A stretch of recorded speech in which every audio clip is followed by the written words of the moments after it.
Saya nak tanya kepada Muaz. Selalunya ciri-ciri orang kata girlfriend ataupun bakal isteri kan Muaz kan? Muaz ada girlfriend tak? Soalan Tak ada. Tak ada. Okey.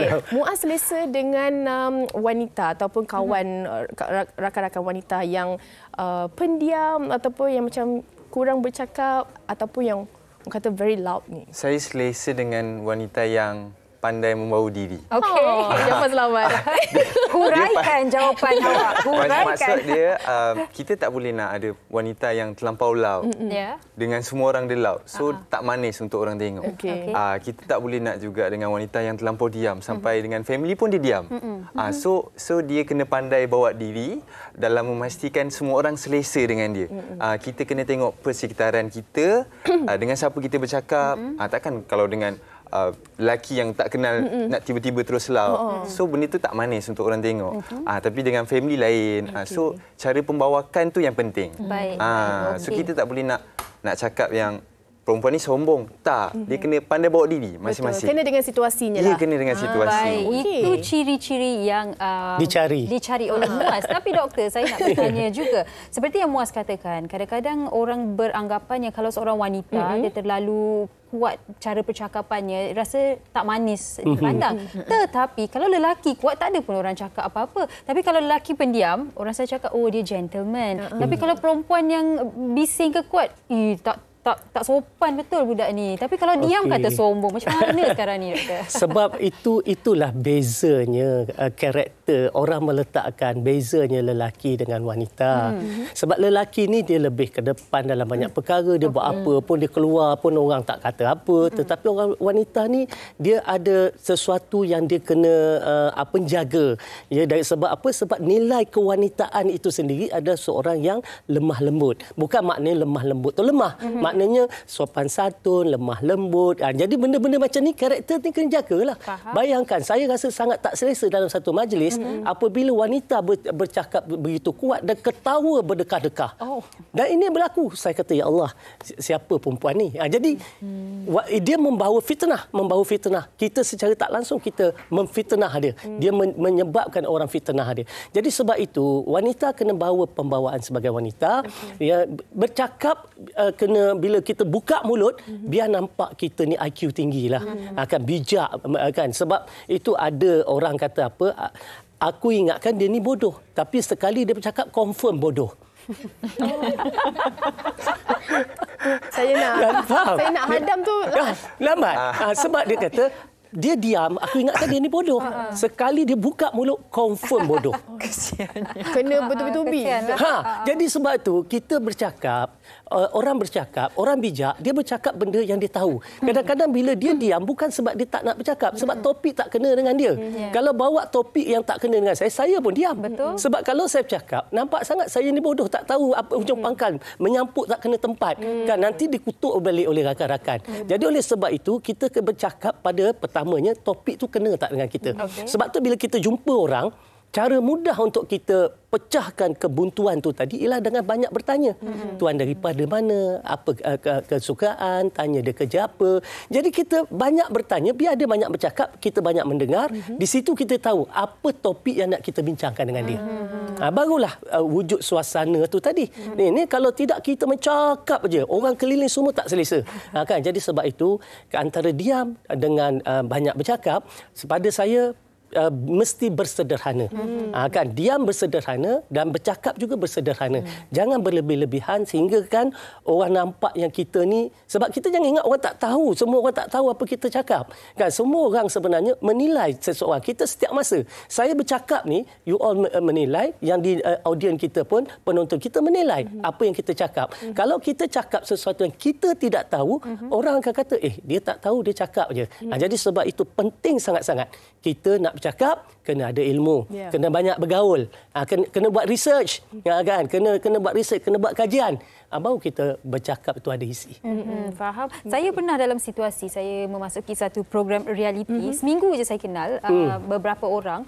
ada seorang ni berkata saya ni sombong, saya fake dan sebagainya. Tapi lepas 4 minggu mengenali saya, dia berkata, oh, I was wrong, saya silap lah. Awak ni sebenarnya tak sombong pun, awak friendly. Dia cakap macam tu. Tapi sekarang ni semakin dewasa, saya dah tak kisah orang nak fikir saya pendiam ke, saya sombong ke. Saya memang lantak kau lah, bila kau dah tahu aku, baru kau akan mengenali karakter sebenarnya. Jadi bagi Nikki sendiri, sekarang ni, adakah Nikki orang kata mengambil kira apa yang orang beranggapan, sama ada awak sombong ke tidak? Tak, saya rasa di umur ini saya dah selesa dengan diri sendiri. Saya kenal dengan diri sendiri. Jadi tak ambil kira sangat apa orang cakap pasal Nikki, sebab sebagai seorang public figure, orang bercakap tu satu lumrah. Betul. Yang kita kena terima. Betul.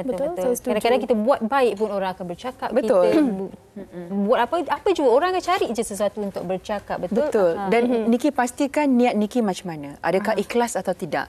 Itu Nikki punya point of direction. Okey, baik. Okey, dan boleh atau tidak kalau dalam era sekarang ni kan, walau apa sahaja personaliti kita pendiam ke, kita sombong ke, kita apa sahaja, kita yang di sebelah pihak tu, dia adalah hak kita untuk kita nak mendekati mereka ataupun kita nak jauhkan diri pada mereka, Muaz. Betul. Kita tak boleh nak harap yang semua orang tu selesa dengan kita. Kita tak boleh nak puaskan hati semua orang. Kita pun tak boleh nak halang apa tanggapan orang kepada kita. So kalau kita rasa kita tak selesa ataupun kita rasa orang tu tak selesa dengan kita, dia sama ada orang tu akan pergi pada kita ataupun kita yang undur diri. Untuk mengelakkan konflik-konflik yang akan berlaku. Tapi kalau contohnya kita akan bekerja dalam masa yang lama, tapi itu kita kena approach dengan cara yang baik. Kita kena selesaikan cara yang baik. Okey, Muaz, first masuk industri dalam Fit for Action tu, kita ada meeting tu. So bila meeting tu, habis meeting tu, kita ajaklah kawan-kawan ni lepak. So bila time lepak tu, ada seorang contestant lah. Dia tegur, Muaz, aku ingat kau ni seorang yang sombong. Muka kau macam tak nak tegur semua orang. Kita macam, memang kita ada face problem lah. Maksud dia, orang akan nampak kita macam kita ni ada masalah.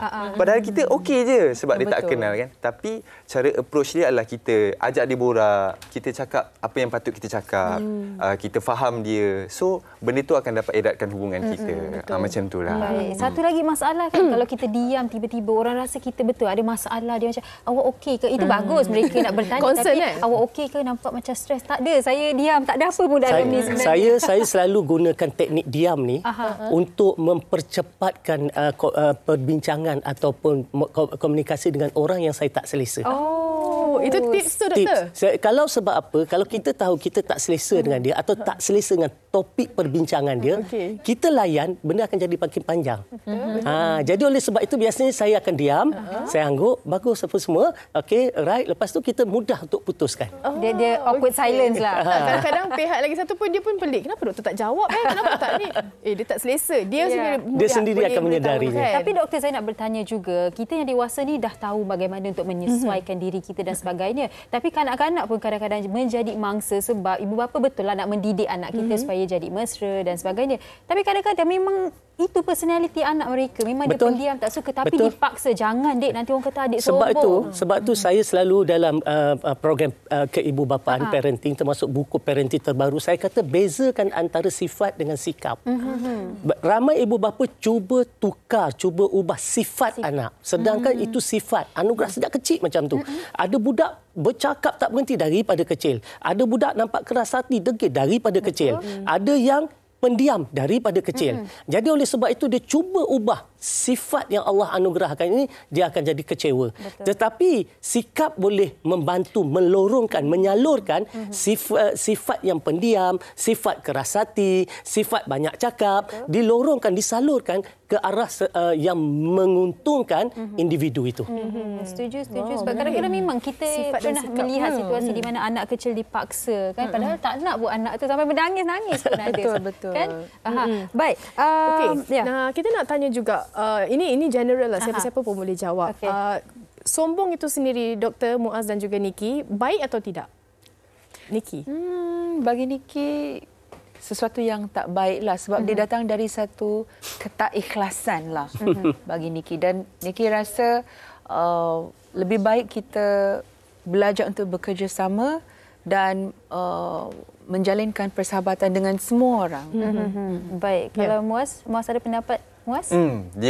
Muaz akan lebih bergantung kepada situasi juga. Sebab ada situasi yang kita perlu sombong, ada situasi yang kita perlu beramah.